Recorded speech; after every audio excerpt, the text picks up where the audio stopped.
The crystal glasses clinked as laughter echoed through the elite Sapphire Club, where the city's wealthiest gathered every Friday night. Alexander Sterling sat in his usual corner, nursing an expensive whiskey, while his childhood friend Thomas Chen raised an eyebrow at him from across the table. "You're getting predictable, Alex," Thomas said, swirling his drink. "Another blonde socialite? That's what, the third one this month." He gestured toward a magazine on the table, showing Alex with his latest girlfriend at a charity gala. Alex shrugged, his perfectly tailored suit shifting with the movement. "They understand our world. It's simple." At 35, he built a tech empire worth billions, but his personal life followed a strict pattern. Date within the social circle, keep things casual, avoid complications. "Simple is boring," Thomas replied, his eyes drifting to the new waitress expertly navigating between tables. Grace Thompson moved with quiet confidence, her natural hair styled in elegant braids, medical textbooks peeking from her bag whenever she passed their table.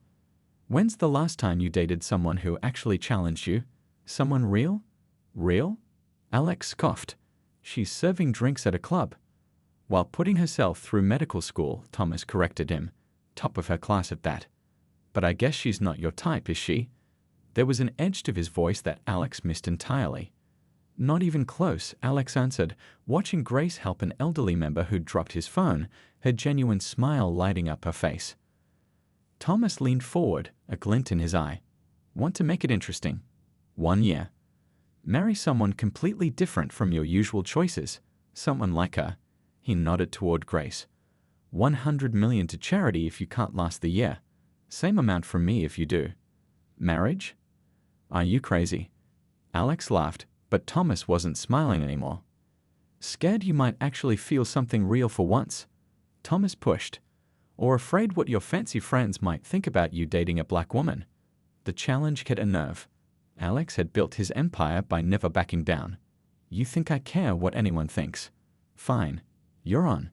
He stood up, straightening his tie. "Watch and learn." Grace was organizing her serving tray when Alex approached. She looked up, and for a moment, he was caught off guard by the intelligence in her eyes. "Can I help you, Mr. Sterling?" "Have dinner with me tomorrow," he said, trying his usual confident approach. She paused, studying him with a mix of curiosity and skepticism. "I have finals to study for." "Lunch then. 1 hour of your time." He pulled out his business card, writing his personal number on the back. "I hear you're top of your class. I'd love to hear about your medical research." Grace took the card, her fingers brushing his. "Why the sudden interest?"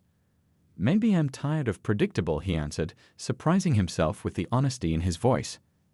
As he walked back to his table, Thomas was watching with an unreadable expression.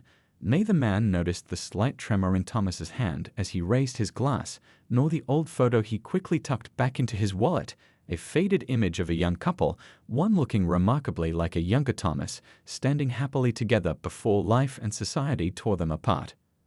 Grace watched Alex return to his table, turning his card over in her hands. Something felt off about his approach, but there was also something in his eyes when he mentioned being tired of predictable. She slipped the card into her textbook, unaware that this moment would change both their lives forever.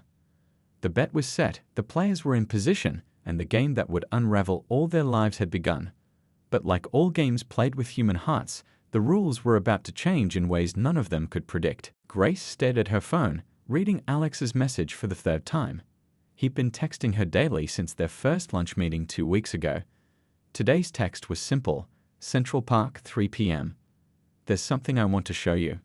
She smoothed her yellow sundress, a gift from her mother, and checked her reflection in the coffee shop window. The past 2 weeks had been unexpected. Alex wasn't anything like she'd imagined a billionaire would be. Their first lunch had started awkwardly. She'd chosen a simple diner near the medical school, half expecting him not to show up. But he did, trading his usual designer suit for jeans and a casual shirt. He'd seemed genuinely interested in her research on neurodegenerative diseases, asking intelligent questions that showed he actually done some homework. "My grandmother had Alzheimer's," he'd shared quietly, surprising her with his vulnerability. "That's why your research caught my attention." Now, walking through Central Park, Grace spotted him near the fountain. He was feeding pigeons of all things and looking completely out of place doing it. She couldn't help but laugh. "What?" he asked, grinning as she approached. "Never seen a billionaire feed birds before." "Honestly?" "No," she replied, sitting beside him. "Your friends might have a heart attack if they saw you now." His smile faded slightly. "My friends, they don't always see what matters." He stood up, offering his hand. "Come on, I want to show you something." They walked to a less crowded area of the park, where a small group of children was gathered around what looked like tiny robots. "What's this?" Grace asked, intrigued.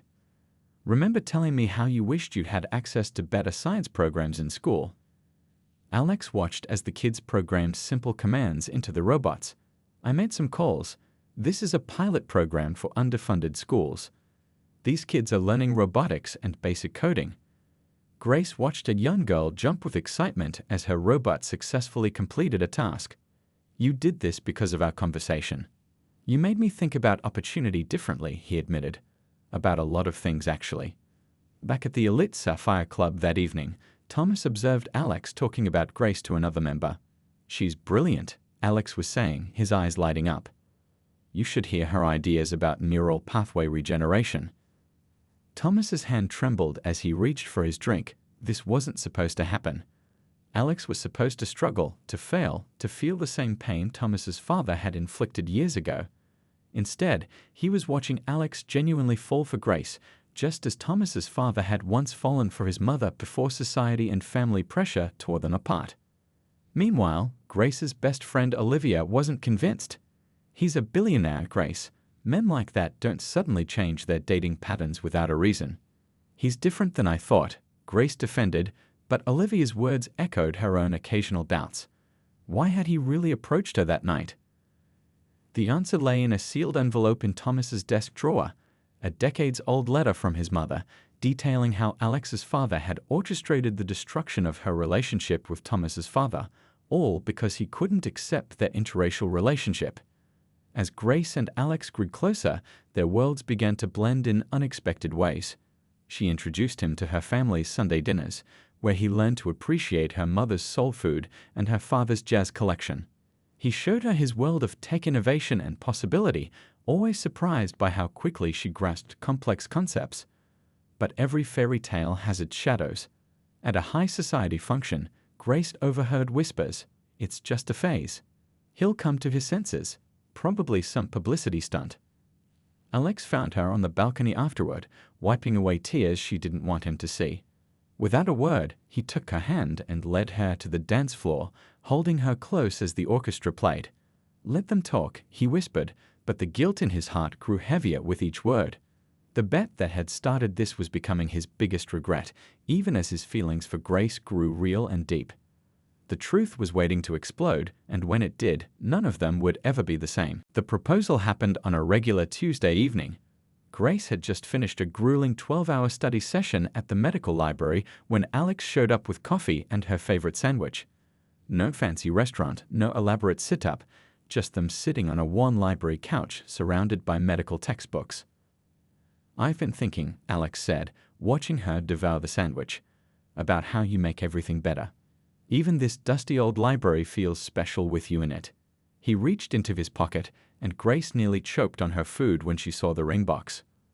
"Alex, wait," she started, but he was already down on one knee. "I know it's fast. I know people will talk. But I've never been more sure of anything in my life." His hands were actually shaking. "Marry me." The ring was perfect, not the massive diamond everyone would expect, but a delicate vintage piece with a story behind it. "It belonged to my grandmother," he explained. "The one I told you about. She'd have loved you." Grace touched the ring gently, tears forming in her eyes. "Are you sure? Your world isn't complete without you in it," he finished. The news exploded across social media. Headlines ranged from tech billionaire's shocking engagement to modern fairy tale, love breaks barriers. Grace's phone wouldn't stop ringing, relatives, friends, and suddenly, media outlets wanting interviews. At the elite Sapphire Club, Thomas watched the chaos unfold with growing unease. The bet had been meant to humiliate Alex, to make him feel the sting of societal judgment. Instead, Alex was standing firm against every criticism, defending his relationship with a conviction Thomas hadn't expected. The wedding planning brought both joy and tension. Grace's mother insisted on incorporating their family's traditions, while Alex's social circle pushed for an extravagant society event. They compromised, creating a celebration that blended both worlds. "You don't have to wear a traditional dress if you don't want to," Alex told Grace after another tense planning session. "I want to," she replied firmly. "It's part of who I am. And you're marrying all of me, remember?" The ceremony was held in the Botanical Gardens. Grace wore a stunning gown that combined modern elegance with traditional African design elements. Alex couldn't take his eyes off her as she walked down the aisle with her father, who whispered, "Are you sure about this, baby girl?" Grace squeezed her father's hand. "I've never been more sure." But at the reception, the undercurrents of tension were visible. Some of Alex's business associates made excuses and left early. Others stayed but formed tight clusters, their whispered comments just loud enough to sting. Grace's cousin overheard one conversation and nearly started a fight. "How dare they talk about you like that?" she fumed. "Let them talk," Grace said calmly, though her heart ached. "Their small-mindedness isn't our problem." Alex watched this exchange from across the room, guilt gnawing at his conscience. The bet that had started everything now felt like a weight around his neck. Every time he looked at Grace, every time she defended their relationship to others, the truth burned in his throat. Thomas gave a best man speech that seemed perfect on the surface, but was laced with subtle barbs that only Alex understood. "Love can come from unexpected places," he said, raising his glass. "Sometimes it's genuine, sometimes it's a surprise even to ourselves." Later that night, as they danced under the stars, Grace rested her head on Alex's shoulder. "I know it won't be easy," she said softly, "but we're in this together, right?" Alex held her closer, his voice thick with emotion and guilt. "Together," he promised, not knowing that the foundation of their marriage was built on a lie that would soon come crashing down around them. In his office, Thomas opened his mother's old diary, reading again about the pain Alex's father had caused his family. "It wasn't supposed to be like this," he whispered to the empty room. He wasn't supposed to actually fall in love. 3 months into their marriage, Alex found himself doing something he never imagined, sitting on the floor of their kitchen at midnight, helping Grace prepare for her medical board exams. Flashcards were scattered everywhere, and his expensive suit was wrinkled, but he didn't care. "Quiz me again," Grace said, her hair tied up in a messy bun, wearing his old college sweatshirt. She looked exhausted but determined. "You know this stuff better than the textbook," Alex replied, but picked up another card anyway. As he watched her explain complex medical procedures with passionate detail, he felt that familiar ache in his chest, the growing weight of his guilt about the bet. Their life together had changed him in ways he hadn't expected. Last week, at a board meeting, one of his senior executives had made a subtle racist comment. In the past, Alex might have ignored it. Instead, he'd stopped the meeting cold. "If you can't respect all people equally, you can't work here," he'd said, his voice firm. The room had gone silent. Later, his PR team worried about potential backlash. "I don't care," Alex had responded. "Some things matter more than stock prices." At home, Grace was fighting her own battles. Her medical school colleagues watched her with mixed emotions, some supportive, others assuming her marriage had somehow given her unfair advantages. She worked twice as hard to prove herself, never using Alex's name to open doors. One evening, they hosted a dinner party for both their friends. The cultural clash was obvious. Grace's childhood friend Lisa, now a talented artist, engaged Alex in a deep conversation about community art programs. Meanwhile, some of Alex's wealthy acquaintances barely hid their discomfort. "You've changed," Thomas commented, watching Alex enthusiastically discuss Lisa's latest project. The old Alex wouldn't have cared about community art. "The old Alex was missing out on a lot," he replied simply. Later that night, Grace found Alex in his home office, looking through old photos. "Everything okay?" she asked. "I found this," he said, showing her a picture of his grandmother. "She grew up poor, you know. Built herself up from nothing. I never really appreciated what that meant until I met you." Grace sat in his lap, wrapping her arms around him. "Tell me about her." As Alex shared stories about his grandmother's determination and kindness, Thomas was across town, staring at his own family photos. His mother's words echoed in his mind. Love should bridge divides, not create them. The revenge he'd planned was backfiring. Instead of destroying Alex, the bet was transforming him. The change in Alex became more noticeable each day. He started a mentorship program at his company, focusing on underprivileged students. When Grace mentioned how her old neighborhood needed better medical facilities, he quietly began researching ways to help without making it seem like charity.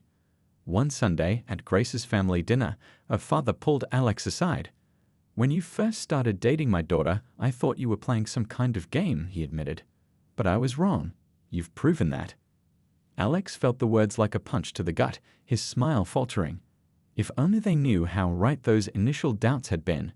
The bet's deadline was approaching, and the truth felt like a ticking time bomb.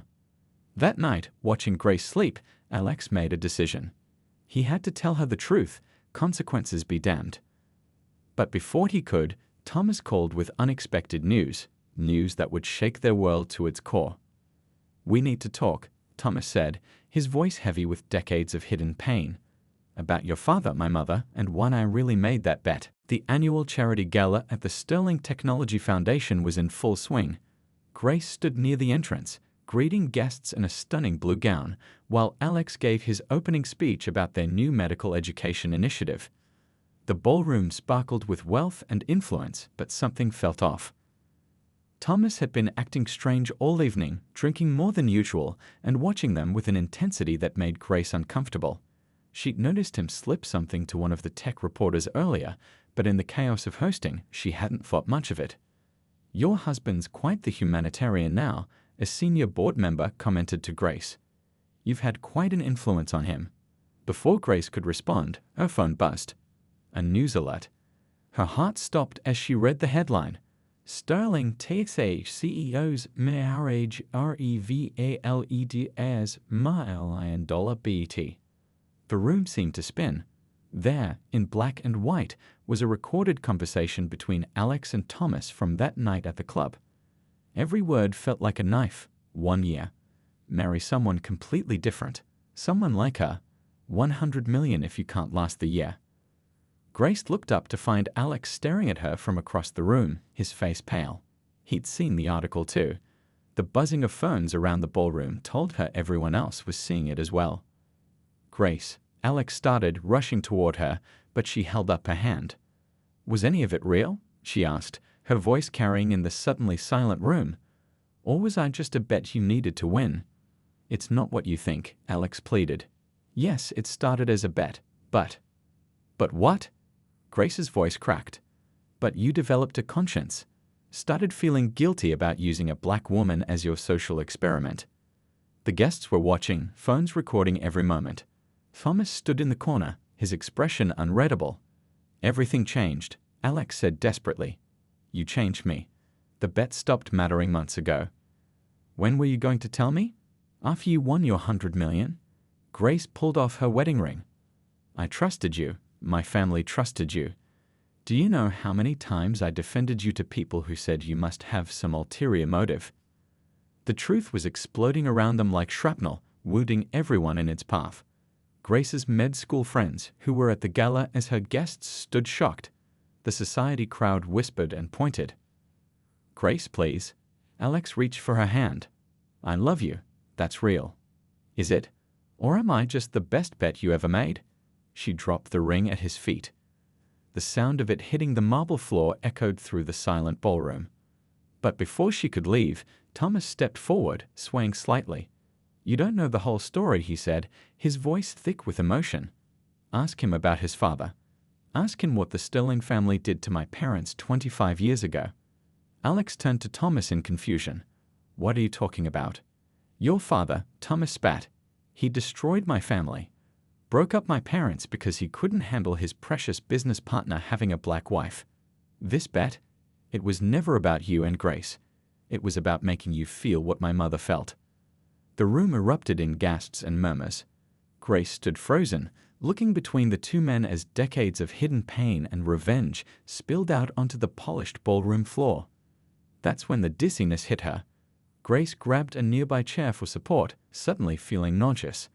The stress, the betrayal, and something else, something she'd been suspecting but hadn't confirmed yet, all crashed together in this horrible moment. Grace. Alex's voice seemed far away. Are you okay? The last thing she saw before everything went black was both men rushing toward. Grace woke up in the hospital, the steady beep of monitors filling the room. Her mother sat beside her, holding her hand, while her father paced near the window. The doctor's words still echoed in her mind. Congratulations, you're pregnant. A baby. Her hands moved instinctively to her stomach. 6 weeks along, they'd said. The timing felt like a cruel joke from the universe. Outside her room, Alex hadn't left the hospital corridor for 2 days, despite her family's cold stares. He sat on an uncomfortable plastic chair, still wearing his wrinkled gala suit, looking nothing like the polished billionaire the world knew. Thomas had been there too, his own guilt eating away at him. He'd brought a worn leather journal, his mother's diary.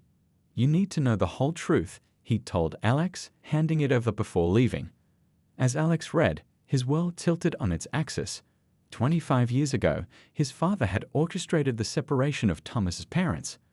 The diary detailed how William Sterling had threatened Thomas's father's career, used his influence to create problems for their business, all because he couldn't accept his business partner's marriage to a black woman.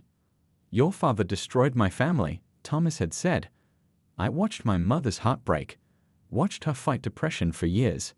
The bet, it was supposed to make you understand that pain.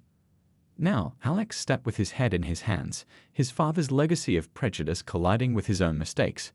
The pregnancy news had hit him like a tidal wave, joy mixed with crushing guilt. Grace's best friend Lisa arrived with fresh clothes and harsh words. She trusted you, she said to Alex. Do you know what it's like for her? Having to prove herself constantly because people assume she got everything through you. And now this? I need to talk to her, Alex said quietly. You need to leave her alone, Lisa replied, but paused. She's pregnant, by the way. Thought you should know that before the press gets hold of it. Inside the room, Grace was processing everything. The baby changed all their calculations. This wasn't just about her anymore, or about Alex's betrayal, or even Thomas's revenge. This was about a new life, innocent of all their mistakes. Her mother squeezed her hand. Whatever you decide, we're here for you. Grace closed her eyes, remembering all the moments with Alex.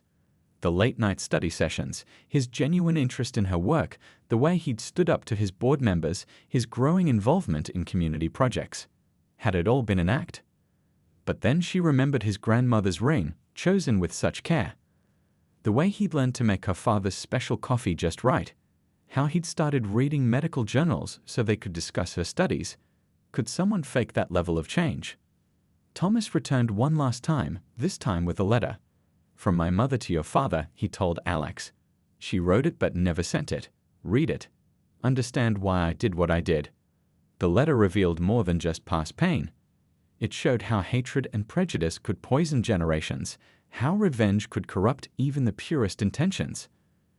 Thomas had become so focused on avenging his parents that he'd nearly destroyed 2 more lives in the process. As evening fell, Grace finally agreed to see Alex. He entered her room looking broken, clutching both Thomas's mother's diary and the unsent letter. I was wrong, he said simply. Not just about the bet. About everything. About who I was before I met you. About what really matters in life. Grace looked at him for a long moment. I'm pregnant, she said. Alex nodded. I know. And I'll respect whatever decision you make. But I need you to know, meeting you didn't just change my life, it changed me. The bet may have brought us together, but love made me stay. Real love. The kind that terrified me because I'd never felt it before. Outside the window, the sun was setting on their old life. Whatever came next would be built on truth. Painful, messy, but real. The question was whether love could be stronger than the lies that had brought them together. 1 year later, the garden of the Sterling house was filled with soft afternoon light. Baby toys scattered the lawn where there used to be pristine landscaping.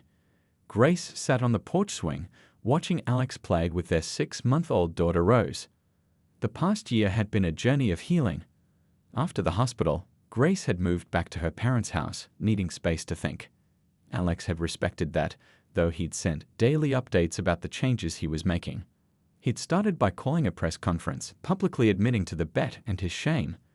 "I fell in love with my wife because of who she is," he'd said, his voice steady. "The bet was my greatest mistake and also my greatest blessing. It opened my eyes to my own prejudices and the work I needed to do." Then he'd done something unprecedented. He'd established a billion-dollar foundation dedicated to fighting racial discrimination in corporate America, with a special focus on supporting interracial families facing prejudice. The foundation's board was diverse, and Grace's father was offered a leading role. Thomas had his own journey of healing.